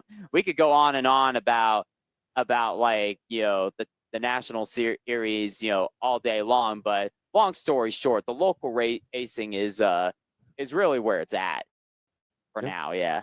And there's been some great drivers that have come up out of Las Vegas. Everybody knows about the Busch brothers, and I mean, you've had them, Scott Gaffarini, your former teammate, and everything else, 8-time track champion out there. I mean, you look at it. Stan Mullis is out there. I mean, you look at that, and some guys that were really good at the Bull Ring. I sit back and think of Jay Beasley. And, Jay tried a development program. It just never really took off for him, but he could really drive. I mean, he was a great driver. I mean, you had a bunch of those, Dustin Ash, a bunch of those guys out there, man, that rocked that Bull Ring every weekend. Yeah, and you mentioned the late great Spencer Clark. He had a rocket ship career trajectory before his passing. Dylan Kwasniewski, still to this day, hands down, is the best I've ever seen out here when it comes to car control and such.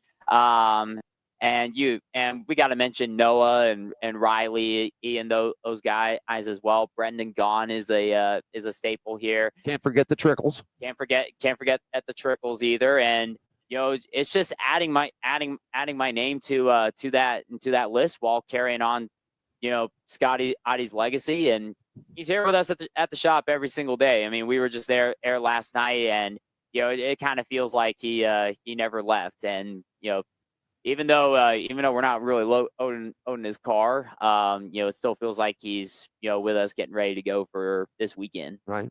Yeah, great guy, man. Great guy, Scratch. I don't know if you ever had a chance to meet Scott Gaffarini, one of the nicest guys. But, he would always give you a minute, just like Johnny. We'd stop by the pits, and he'd sit down. I'll never forget, there was one night you were running, but he wasn't running that night. Something was wrong with his car, and he just couldn't get it fixed. And I stopped by, and he said, "Nope, I'm not running. Sit down, man. Let's eat a cheeseburger, drink a Mountain Dew, and talk a little racing." All right, and that's what we ended up doing because his car was out. So, but everybody's sort of gelling back together again. Everything's coming together for you guys. I think we're on the trajectory of a really fantastic year. Last time we talked was right before the green flag dropped at the South Point 400. Right. And we had a good start then, and I'm really confident with like the trajectory of us now. I mean, like I mentioned before, we're second in points. We're knocking on the door of the points lead, which is right where we want to be. There's elite level competition ahead of us and behind us. I'm not gonna ignore the guys behind me like Cody, TJ, and RJ. They got really fast cars. But there's a really special bond with our team that I think goes unmatched with everybody else. Everybody does everything out of love, out of care, and the aligned mission of us, just wanting to go racing, wanting to carry on the legacy. And when we unloaded from testing, there was just something special when we not just with like how fast we ran, but like with how well our crew guys gelled. That includes my dad, that includes CJ Matos, that includes Casey Wade. Tony Jackson's been a very huge help as far as setup goes. And a lot of people, a lot of sponsors that were on board with it. Bravo Tickets, Polar Shades, Team Wood Experience, of course, 8 Lounge, Fusion 5 Athletics. Everything is just. It seems like it's coming together, and the only vindication that we have with it is that we go out there, we have fun, and best case scenario, bring home that title. There we go. Got a couple of minutes with us. Our special guest wrapping up this Thursday edition of the show. Driver of the number 77 Chevrolet from SG Racing, Johnny Spilotro, currently sitting in what second, third in points right now, just a couple back, right? Second in points. We're just a little bit back in the pro late model division, but like I said, these guys, they're good, man. Yep. They're gonna keep me. They're gonna keep me honest all year long. So there's gonna be ebbs and flows. And it's gonna be exciting. So in the next installment, come on out to the bull ring. Gates open at 5. Racing starts at around 6, 7 o'clock. I think I'm like the third to last main event of the night, and see how it all unfolds. Scratch, one more question for him. Yeah, sure, man. We were talking about the national series, and it's funny because you think about all these drivers that are from Las Vegas in the national series, but then at the same time, me being a race fan for a long time and growing up as a kid, you're not thinking of Las Vegas as that the breeding point for NASCAR drivers, but it does seem to be that way. It seems like a lot of drivers come out of Las Vegas. So I guess my question is it you, or is there somebody that you race with there at the bull ring that might be that next guy that might be that you think of that could be that next national driver from Las Vegas? Is there anybody you race with, or maybe you think it yourself? There ain't nothing wrong with that either. By a wing and a prayer, I'd like to think it's me still. I hope it's me. Sir. Yes, sir. But I'm also up there in age, and like I said, I really enjoy what I'm doing out here right now, racing at the local level and trying to make the most out of it. Supporting the local short track is really where it's at. I mean, you look at the Cars Tour East Series. I mean, they're going to be on FS1 during All-Star Weekend, and that's going to be a barn burner. I'm going to tune in for that. And And like I mentioned, you never really know with short track racing. There could be the next Dale Jr. in Bandoleros right now. So I always got my eye out for that. Yeah. So never know, man. You just never know. You know. Yeah, you don't. You can see Johnny this weekend, man. Here in Las Vegas, it's at the Bull Ring, like you said. Gates open up at 5:00, and we'll get some practice and qualifying in and racing about 7:30. $10 tickets at the gate. 12 and under get in free with a paid general admission tickets. You can get them at the gate, or you can log on to lvms.com and get rocking and rolling. Of course, we'll have bull ring racing this weekend, and coming up next weekend, the NHRA is here. 4 wide racing, man. 11,000 horsepower times 4, 44,000 horsepower screaming down the strip, man. In fact, Johnny, you know what? I put this in here. I want you. I got. I'm going to be there. Okay. Well, here you go. I'm going to be there. Here you go, Johnny. He likes his sound effects. Hold on. Hold on a second. I got something for you here. Hold on, man. Buckle up. He's got something. I got something here for you, man. If I can actually find the darn thing anymore, I think I've lost it. Anyhow, let me see. While we were waiting for you, he played it like 8 times. Yeah. You'd think you'd have it down by now. Yeah. Well, no, yeah. I'm surprised his finger wasn't resting on it when you got there. Well, anyhow, there we go. Let me see if that's it right there. I guess not. Should be. No, that's not it. I think I. Maybe turn up the background music. No, it's on there. I don't know out there. Maybe I need to do that. That might be a good thing. Here, let's check this out. Oh, there it is. Sounds like me there last year. 4 wide, Matty. 4 wide. Horsepower, nitro, burning, smoke, choking. One more time. There you go. All right. Literally, when I filmed it off the launch pad the first time, I literally almost dropped my phone. Yep. That's how crazy it is. That is how intense it is. And you could literally feel like the earth quake from underneath you. It's something else. Wow. Hey, before we let you go, shout out to all your sponsors, social media, where they can find you at. And let's do it. Yeah, you can follow me on my social media at JOHNNYSPILOTRO. That's Facebook, that's Twitter, that's Instagram. I keep it all the same. I know it's X, but we got to go with the bird here. We got to go with that Tweety bird. Shout out to all my sponsors, Bravo Tickets, Polar Shade Sun Control, 8 Cigar Lounge, Gene Woods Racing Experience, Fusion 5 Athletics, all my guys over at SG Speed. This weekend's going to be for Scotty, for Nikki Herta, and for Scotty's dad Pops as well. So it's gonna be it's gonna be a really fun weekend, but a very emotional one. But you know how us racers are. We're gonna get through it. That's it. You got it, man. Johnny Spilotro, our special guest, as we're heading back to the bull ring. We've got a series of shows that we're going to be out there. We'll be up in the tower. We're going to get some post-race comments from some of the winners. We'll do a quick pit walk in the early afternoon, and we'll get you rocking and rolling. Scratch, you're going to be racing. Are you racing this weekend, Scratch? Not this weekend, man. Not this weekend. I'm building that Camry though for my enduro car. So April 19th, Tour of Destruction, April 19th at Orlando Speed World. That's when I'll be back in action. You got it. Johnny Spilotro, our special guest right there. Thank you so much for joining us today. Thank you, man. You got it, my friend. Pleasure. Back with more Scratches down in Daytona Beach at the Nutjack Studios. Alan Michaels here at the WCOBM in Las Vegas. We'll be back with more right after this, everybody. Ever wonder what happens when nitro meets fire? It's lightning in a bottle. Thunder rolls in your chest, multiplied by 4 times the power of 11,000 horsepower down the strip. It's an experience like no other. See for yourself April 11th through 13th at the 4-Wide NHRA Nationals at the Strip at Las Vegas Motor Speedway, where every ticket is a pit pass and kids under 12 and parking is free with general admission. The 4-Wide NHRA Nationals, April 11th through 13th. Are you ready for the wildest ride on Fremont Street? The Gene Woods Racing Indoor Go-Kart Track Experience. 450 Fremont Street, suite number 171 on the corner of Las Vegas Boulevard and Fremont Street. Open 7 days a week, noon until midnight. Strap yourself in, pull your safety belts tight, and feel the power and the speed at the Gene Woods Racing Indoor Go-Kart Track Experience, downtown Las Vegas.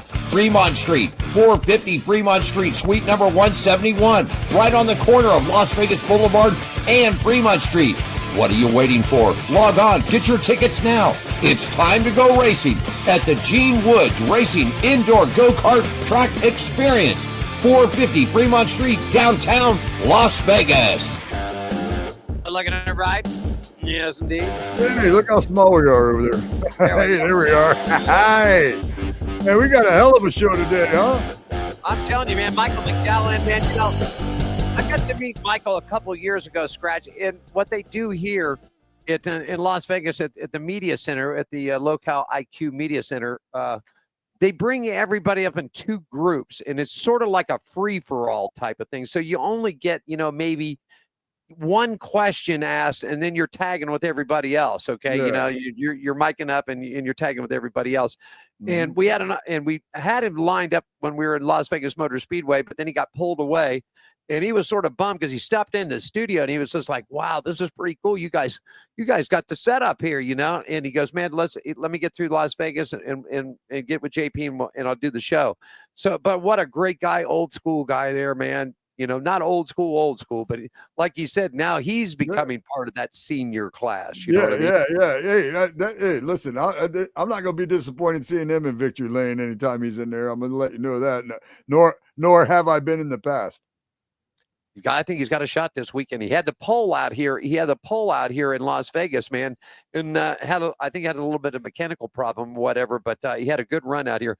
We're just going to junk by everything else, man. A couple of quick things. If you'll go to chat topics here, I just wanted to get your feeling. I'm going to read them off, and you let this go. Legacy Motor Club filed a lawsuit this past Tuesday against Rick Ware Racing as the two NASCAR Series teams clash over the purchase of a charter that had gone away.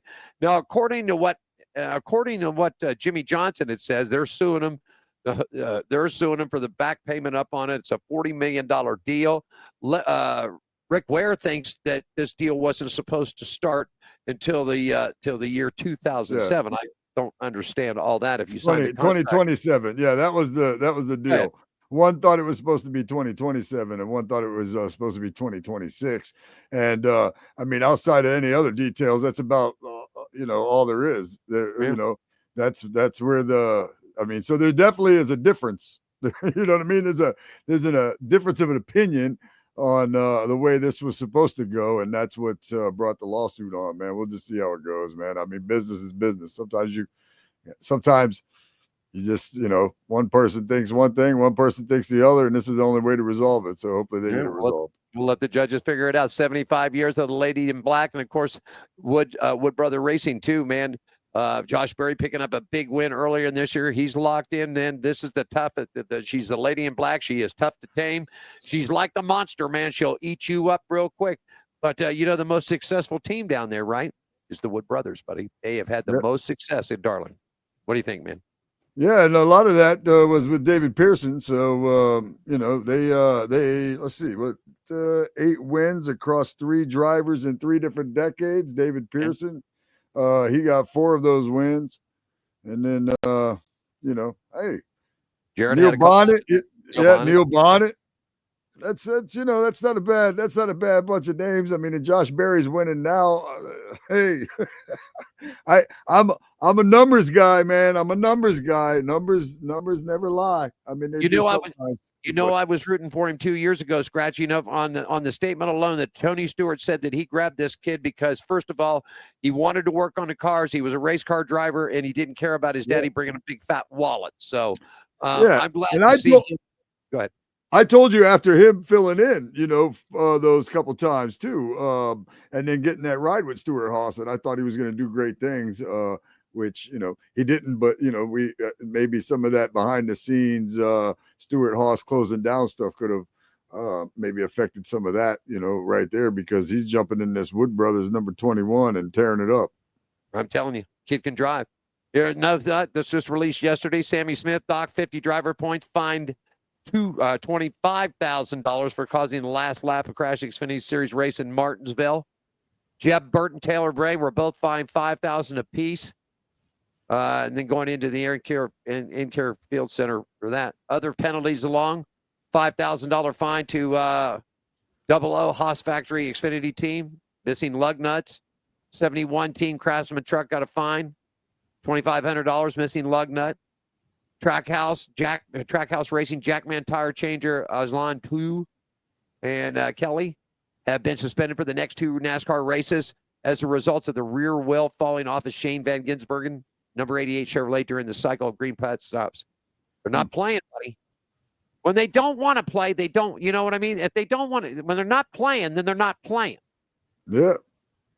Those, between the lug nuts and Shane Van Gisbergen, that's a lot of wheel problems there too. That's a lot of problems there. Can't leave a lug nut off in the Cup Series anymore. Yeah, you leave one off, you're done, man. That's for sure. You leave one off, you're leaving them all off. Michael McDowell had his impressions on it. I noticed this. I did watch the Kevin Harvick and Denny Hamlin Happy Hour podcast, both of them. Also, Kenny Wallace's Coffee with Kenny. Told good stories on the old school. Did you watch that clip I sent you? If you haven't watched, you got to watch that thing, man. I'm telling you, it's really good because Kenny Wallace tells you exactly what would have happened back in the day. Of all this malarkey that happened last weekend in Martinsville, and he tells you exactly what would have happened if they'd have pulled this thing 15 years ago. He said these kids don't work on the cars anymore. All they want to do is drive them. They're not responsible for them. And of course, the big thing was the big crash. McDowell was saying. Yeah. Same thing McDowell was saying earlier. That is the difference though. And I was going to, touch on that too. Yeah, man, when you work on stuff, even with these enduro cars that I run, I talk to my boy Gene about it all the time when we're working on cars and stuff. Man, I don't want to rebuild this car every damn week. That's why I'm getting rid of the Focus. I'm gonna fix it eventually, but I'm getting rid of the Focus and I'm gonna run this Camry because it's a little more mid-size. I need a car that can take a beating that also is fast. I have a car that's fast, but I'm getting knocked around and beat up and shoved around and all this other stuff, and I have to work on that. You know what I mean? So I don't want to have to put that much work into the car. So these kids that aren't working on these cars or building these cars, you know what I mean? They're just jumping in cars and racing. They're not learning the process of what it takes to put these cars together. Yeah. You know what I mean? The hard work, man. When you put in the hard work, you think about those things. You think about the hard work that has to go into these cars and the money and all that other stuff. When you're just jumping in a car and driving, and that's the way you grew up, bumping, banging, and you didn't have to put an inch of effort into building the car or rebuilding the car or anything like that, then you don't understand any of that. You just bang them up and get them out of the way and try to win races. I mean, that's it. Tear it up. I mean, here, and I caught this, and I did do this. Okay, depending on the team, for a NASCAR Xfinity Series car, for a car, including the chassis, the body, the engine, electrical, shocks, suspension, anywhere from $1 million to $8 million. Now listen to this. Dale Jr. spends up to $200,000 on his Xfinity per race. Per race. I mean, dude. I'm going to tell you, racing's racing and rubbing and banging and eating and this, but when you go out there and destroy, I'm going to tell you, if I was me, if Michael said it dead, Sammy's going to pay for it, because it was his sponsor on the car. So he's going to pay for it. But boy, I'm going to tell you one thing, whether it was his sponsor or Dale Jr.'s sponsor, you go up and tear a $200,000 race car up for absolutely nothing and didn't win the race, which Kenny Wallace said, shame, shame, shame in that interview. Watch it. You'll love it.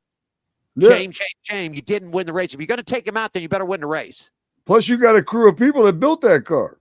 That's right. A crew of people that got to tear that car apart or whatever whatever happens next. I'm saying you got a crew of people that take pride in that part of the business, that and you just don't care.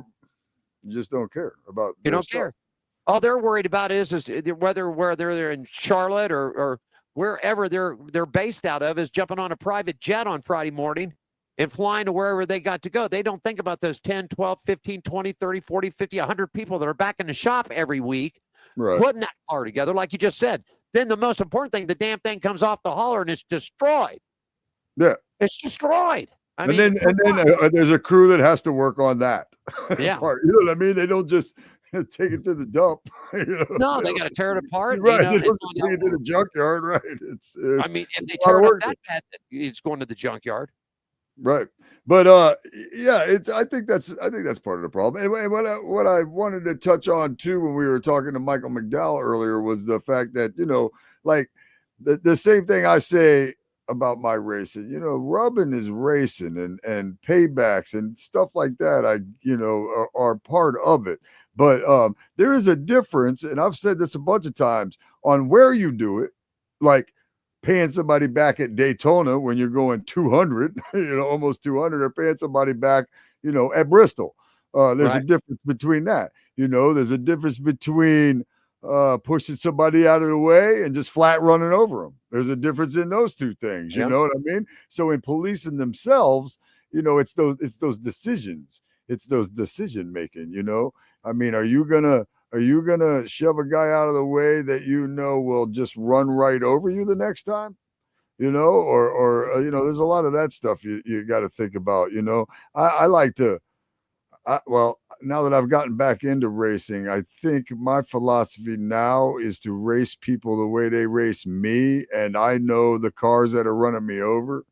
You know what I mean? And those are the cars, but I'm different. I'm in full contact racing. You know what I mean? But the bottom line is I haven't tried. I'm not saying I haven't crashed anybody, but what I'm saying is I haven't tried to crash anybody as of right now. But I have a list of cars right now that if it's around me and it's in the way, I'm not treating that car like I do everybody else. Mm-hmm. Let's go back to what Michael McDowell just said earlier in this program. He said if he comes behind Christopher Bell and he knows that Christopher Bell's won 3 races already, he's locked into the tournament, worth 3 or 4 to go. He's going to move. He's going to try to move him cleanly, move him out of the way. And that's fine. Yeah. Just like I was gonna say about his teammate that everybody was mad at a few weeks ago. Man, I had his name when we were talking to him. Carson Hocevar. Right. Like Carson Hocevar, he had the best answer right there. Man, who knows? The bottom line is who knows if he'll ever be, I'm sure he will, but who knows if he'll ever be right there for a win, where maybe if he's a little more aggressive, he wins. Right. You know what I mean? Like NASCAR wins are hard to come by. There's a lot of drivers that have been around for a bit. How many wins does Michael Waltrip have? You know, wins are hard to come by. And again, so is longevity in this sport. So if you can win, you're gonna get a little more longevity because at least you have that win in your pocket. And it's a beating and banging type of thing. I work for my boss. I'm going to tell you, I saw Gene Woods' medical record. Man, he'd give Evil Knievel a run for his money. I mean, motorsports will beat you to death. I mean, he's had compound fractures. He's had concussions, broken bones. His knees are completely shot. So, I mean, to last as long as you do. Real quickly, it's good to see this. I know everybody keeps thinking this is going to be some big surprise. Carl Edwards is done racing, folks. He's not going to come back racing. He does not need to come back racing. He doesn't need it. It's going to be the honorary starter for the Goodyear 400 Sunday, the official throwback weekend of NASCAR's Too Tough to Tame, Darlington. What do you think? Carl Edwards is back throwing the flag this weekend. That'd be pretty cool, huh? I'd like to see him do a backflip off the flag stand afterwards. Oh, wow. Okay. We're not going to see that, but I'm saying that's what I'd like to see. Want to get your feelings upon this? Amazon Prime is now going to be serving as the presenting sponsor for Kyle Larson May 25th. So they're going to have Amazon Prime, and they're also going to have the HendricksCars.com on it. He's going to try to go at 1,100 miles, the double. He'll run start the 190 running of the Indianapolis 500.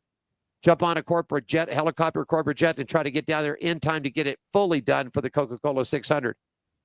The number 17, HendricksCars.com/Amazon Prime. Chevrolet will be fielded by Arrow McLaren IndyCar team with the number 5 on it. What do you think? Does he got a shot at it this year, man? Well, if he had a shot at it last year, I'm going to guess that he had a shot at it this year. I can't wait to see what happens. I mean, I always say this, man. I don't root on too many Hendricks guys, and I don't really root on Kyle Larson. I will root on Kyle Larson in the Indy 500 though, because as I've mentioned in the past, a NASCAR guy going over, or even these Indy guys that came to NASCAR and tried to run the double, the Robbie Gordons and Tony Stewarts, not tried but did it. you know, I'm all for that. I'm all for that, man. So I'll be rooting on him. All right, I'm going to cut loose here. As only NASCAR's sixth president, Steve O'Donnell, will take over the executive management role. Steve Phelps, here we go. NASCAR has now presented a commissioner. We're like, what's his name at the NFL? Major League Baseball. We've got a commissioner. Well, here's my rant for you today, buddy. The first thing that you need to fix is you need to fix the damn TV deal you got going on, because it's terrible. People online are just completely bitching because they put two races. I couldn't believe when they got to Vegas that it was on FS1. People are, get it together, folks. Steve Phelps, if you're the commissioner, you and O'Donnell need to sit down. You need to get with a network, one network. Whether it's a cable network, it's a free network, whatever. You don't like the idea of them splitting half a season and half a season? I don't mind that, but don't sit there and go, half the races are going to, well, it's not even that anymore, because Fox has got it all the way up to a point, then Amazon Prime's going to come in, TNT's got a bit of it, and then they're going to finish with NBC. Yeah, but if you go back and look at the scheduling on it, the ones, not even half the races that the two big flagship networks have even half of the races on the main network. It's all about a selling subscription, and that is BS. I'm sorry. It's BS all the way around. NASCAR ran good when it was on ESPN. One network covered all the races. And if there's so much, I would move this to the CW right now. Have you seen the numbers on the Xfinity Series racing numbers that they've been pulling? They have been blowing things out of the. We're talking about a 1922 share on the CW, which is a free network. Yeah. Arrow out and put your antenna, your hanger, or whatever. Let's make it happen. Yeah. I mean, get it together, guys. Antennas would make it easier for me to watch in the infield too. Yeah, you know, like when you get antenna channels, it's it's just, everything's about cable these days. Cable. You know, not everybody has cable. It's not convenient. It's all about selling. And then now we're streaming more. You know, people are streaming more and giving up cable, and so now some stuff's got to be on stream. It's TV's more of a pain now than it ever was. I know. It is. And they wonder why their viewership is down. Now they've been up a little bit this year. But I mean, stop. What was that one lady that used to, the workout chick that used to say, stop the madness? Stop the madness, really. I don't know. I didn't watch workout shows. I just remember she was on. I remember she was on in the morning. She was on in the morning, and my dad would wake up early, and she'd be out there screaming her lungs off about how hard you had to work at 6 o'clock in the morning. Anyhow. I'm reading stuff online and fans of, different pages. I'm going to tell you another thing that's getting ready to happen. Another thing that's getting ready to happen is when Prime and Amazon take a hold of this, you're going to watch their numbers. You know the reason why? Because of Dale Jr. Their numbers are going to soar. I can see that. I can see that. He's he was always popular for one, and for two, he's really getting more popular with his podcast. His podcast is doing great too. Dirty Mo TV is absolutely fantastic. I love him. I love watching his episodes. I just saw a thing where he's going to race the number 8 Sun Drop late model somewhere. I don't remember where. I just briefly saw it just a second ago. I think he's going to be in Florence. I think he's going to be in Florence, South Carolina, at the track down there. It's cool. But just get it together. That's all. I mean, and they need to start listening to what the fans have to say. Get a good network deal. If it's going to be that, then put it on the network. Don't sit there and tease everybody with 2 or 3 races. Oh, if you want to see the rest on Fox, you got to purchase Fox Sports 1. Yeah. Gee, I'm going to show NBC, and I'm going to show 3 races on the NBC's Prime Network. Oh, if you want to see the rest of them, you better have Peacock. I'm sorry. It's okay. I like when you rant. I don't like that you're upset, but I like when you rant because you make sense. Well, I mean, I'm just a regular guy that loves motorsports, and my wife and I looked at picking up FS1, And for what, that 8 or 9 races, it was like almost $100 a month to pick this thing up. And I'm not, no. So I just turn MRN on or PRN. I'd rather listen to that. Listen, hey, listening to football and listening to racing, for sure, 2 things that I've been known to listen to on the radio. I love it. As far as sports go, yeah, it's great because the guy on the radio is. I mean, like you could do this, like I hear but that's what I hear in your voice. That's what I've said before. But you are selling the hell out of this game to me, and I'm buying too. I'm buying. I'm like hanging on every edge. That's probably what like old time radio used to be like when they had before TVs. When they had stories and stuff, you like listen the shadow knows. Like, yeah. I'd imagine that's what that's like. But yeah, man, I'm on the edge of my seat every time I'm listening to football or racing on the air. The announcers really sell it to you, man, where you can visualize it, but you can't see what's going on, so you're just waiting for them to tell you. It's awesome. I know you couldn't got anything better, and the guys that are calling now are good.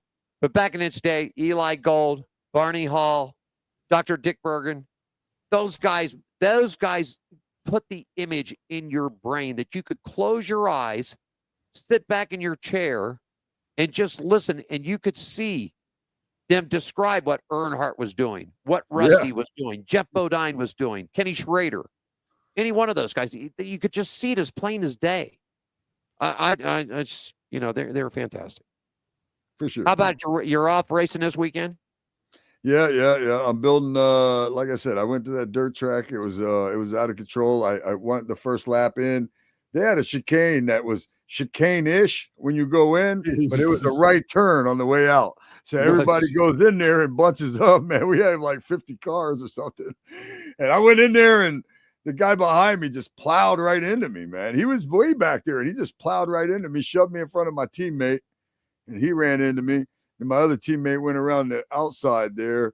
And by the time I got out of that bunch in the chicane right there, man, my front end was messed up, and it was running weird because the air filter had popped off. So I parked it. Like I didn't even get one lap in the dirt. And then I fixed it, and I forgot to strap this is just stupid, but it was what happened. I forgot to strap the air filter back on when I put it on. I forgot to tighten it up.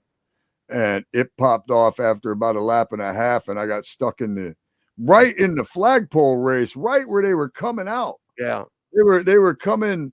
They were going in. Yeah, they were going in, and right where they were coming out, man, my door was facing them. I don't know why they didn't throw a red flag. We don't throw cautions, right? But they'll throw a red flag if your driver's door is in danger, and I felt like mine was. For about 3 laps. I finally got my car started though, and then putzed my way back around to where I was sitting before. And, so on the dirt track in Ocala, man, I had a great seat for 2 really cool races. And then a guy jumped a limo on top of a school bus, knocked 2 cars off the school bus. It landed on the ground. It was awesome, man. It was a great time. The Tour of Destruction is always a great time. But you know what? I am not going to fix that Ford Focus this time around. I'll leave her sit there for a while. Huh? I'm gonna let it sit until our little break, and then maybe I'll rebuild it. But I have got a 2015 Toyota Camry that it's ready to build. The only thing I haven't stripped is I haven't got the back window out of it yet. That's the only thing I have to get out of it, but it's ready to start going back together as a race car. So I shouldn't have any problem. April 19th, racing the Tour of Destruction, April 19th. Plus, we're going to take that van that I had built I ran in the van mini cross. I don't think I'm going to race it, but we're going to put it needs a radiator. We're going to put a radiator in it, put a trailer hitch on it, and we're going to pull we're going to race in the trailer race with it. I don't know if I'm going to drive it, if my buddy Gene's going to drive it, if Nick's going to drive it. I'm not sure yet, but Nick won the school bus race out there in Ocala this past Saturday, so we got a victory out of it with the team over there. And but yeah, one of us is going to drive that minivan I built with a trailer on the back of it in the trailer race. So we're kind of excited about that because it's not going to take anything. And like I said, the Camry, April 19th, Tour of Destruction, Orlando Speed World, man. I'm going to display I like to call it the Next Gen 39, only because it's a Camry and it's my second enduro car that I've built that one lasted about as long as it could so far. The other one. More information on comedywithscratch.com. You can get it all there in that chat studio and everything else. Us this weekend, man, we're pretty much kicking back. We're heading out to the Bull Ring on Rob Street. Myself and Gene, we're all heading out to the Bull Ring on Saturday night. I think it's round number 4 of the series here, and see how our local drivers and racers are doing. Then next Thursday, before we do the show, I'll be going to the NHRA press luncheon, and I know I believe it's Ron Capps, Antron Brown, and I'm not quite sure who else is coming. I just got an email quick this morning. Really didn't have time. I just saw those 2 names, and I'm really interested in talking to Ron Capps about that big blow up that happened, man. That blew that body completely. He walked away from that thing, man. Yeah, I saw it. That was amazing. That was amazing. That was something else. It really was. Anything else? Social media where they can find you before I call for the man? Man, just check out, like you said, comedyfromscratch.com or nutshacentertainment.com. If you guys want to check out the almost whole lap I got in the enduro race from my live view, then you can go to Nutshack Entertainment TV at YouTube, go to the live videos, and you'll see that. I plan on doing a lot more of that, man. I used my StreamYard, and I had 2 views in the car. It was awesome. So go check it out. You definitely got it. We're going to call for the man. Here we go.